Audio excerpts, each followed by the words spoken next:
मेरा पति चोर। हमारी आज की कहानी है साधना की, जिसके अरमानों में हमेशा से एक ऐसे लड़के की कामना थी जो एक ईमानदार इंसान हो। लेकिन शादी के बाद एक बात तो बताइए, रोज रोज इतने नोटों की गड्डी कहाँ से लाते हैं आप? नौकरी में क्या इतनी कमाई हो जाती है? अरे यार, क्या है तुम्हें? तुम आम खाओ ना। गुठलियां क्यों गिन रही हो? एक साल में साधना को बेटा होता है। तब सिद्धार्थ उसे सोने की चेन गिफ्ट करता है। ये लो, सोने की चेन, मेरी तरफ से तोहफा। आह, इतनी महंगी चेन कहाँ से लाए?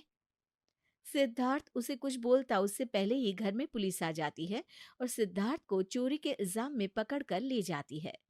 4 महीने बाद जब सिद्धार्थ घर आता है तो उसे घर के टेबल पर एक चिट्ठी मिलती है। साधना ने लिखा होता है कि वो अपने बेटे को पिता की तरह चोर बनता नहीं देखना चाहती है, इसलिए वो उसे छोड़कर जा रही है। ये पढ़कर सिद्धार्थ की आंखें भर आती है। वक्त अपनी चाल चलता है और एक दिन साधना, बेटा, तू पूरे 14 साल का हो गया है। अब आगे की पढ़ाई कठिन होगी। तू सिर्फ पढ़ाई पर ध्यान देना, ठीक है? हाँ माँ, लेकिन मुझे अच्छा नहीं लगता कि तू इतनी कड़ी मेहनत करती है। तू कुछ बन जाएगा तो मेरी ये सारी मेहनत सफल हो जाएगी। अच्छा चल, मैं काम पर जा रही हूँ, शाम को आ जाऊंगी। तू खाना खा लेना और पढ़ाई करना, ठीक है?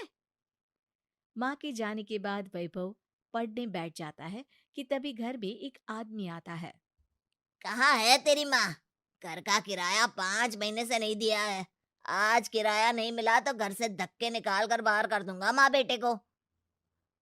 माँ तो काम पर गई है।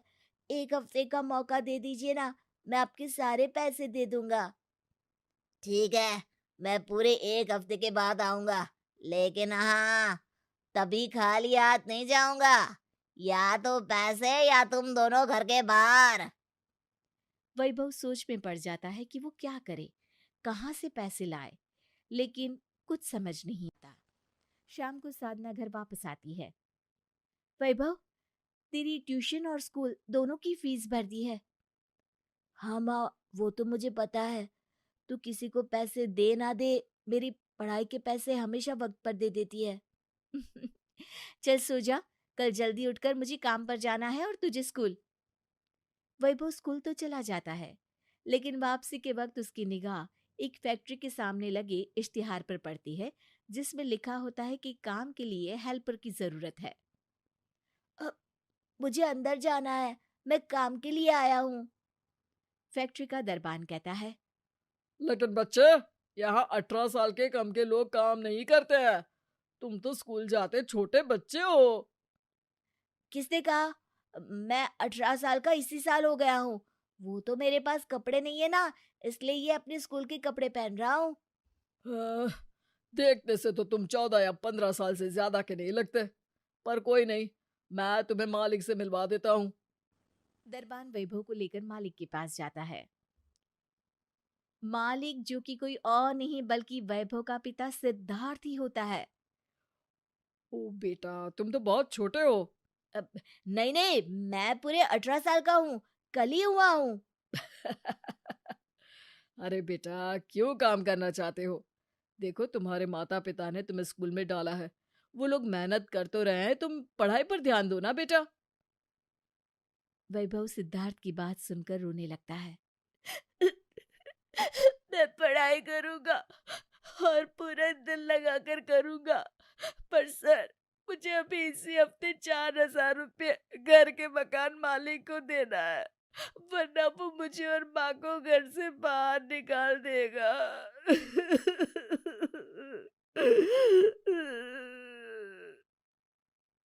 ओह, तो ये बात है। लेकिन बेटा, मैं तुम्हें काम नहीं दे सकता, तुम छोटे हो। और वो शाम को माँ के आने के वक्त सिद्धार्थ को घर ले आता है। माँ, आपसे मिलने ये अंकल आए हैं। लेकिन जैसे ही साधना और सिद्धार्थ एक दूसरे को देखते हैं, दंग रह जाते हैं। साधना, मैंने कहाँ कहाँ नहीं ढूंढा तुम्हें। कहाँ चली गई थी तुम? आप यहाँ कैसे? आपको कैसे पता चला कि मैं यहाँ हूँ? क्या आप लोग एक दूसरे को जानते हैं? माँ, ये अंकल कौन है? सिद्धार्थ वैभव की तरफ देखता है और उसकी आंखों में आंसू आ जाते हैं। वो वैभव को गले लगा लेता है कि साधना कहती है, रुक जाइए, मैं एक चोर उचक्के को अपने बेटे को छूने की इजाजत नहीं देती। ये मेरा भी बेटा है साधना, और अब मैं चोर उचक्का नहीं बल्कि एक प्रतिष्ठित इंसान बन गया हूँ। मैं कैसे मान लूं? ये सूट बूट, ये गाड़ी, ये सब कैसे? फिर सिद्धार्थ उसे बताता है कि दरअसल जेल में मुझे एहसास हुआ कि मैं कितना गलत काम कर रहा था। जेल के अंदर काम करके मैंने कुछ पैसे कमाए। बाहर आकर तुम्हारे और अपने बच्चे के साथ मैं ईमानदारी की जिंदगी जीना चाहता था साधना।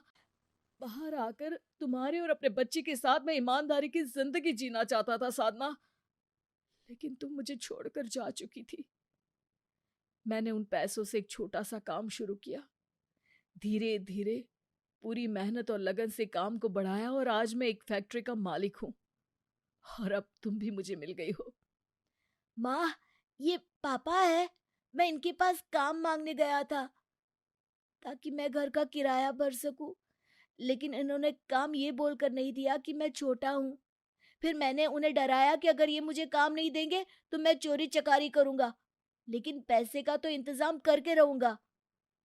फिर ये तुम्हारे पास उन पैसों को तुम्हें उधार देने आए थे। अब साधना की आंखों में भी आंसू थे।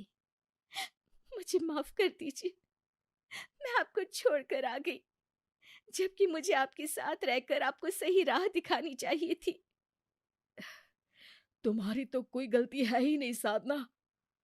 तुम लोगों की कमी ने ही मुझे सही राह में चलने की दिशा दिखाई है। अब चलो, तुम्हारा घर तुम्हारा इंतजार कर रहा है।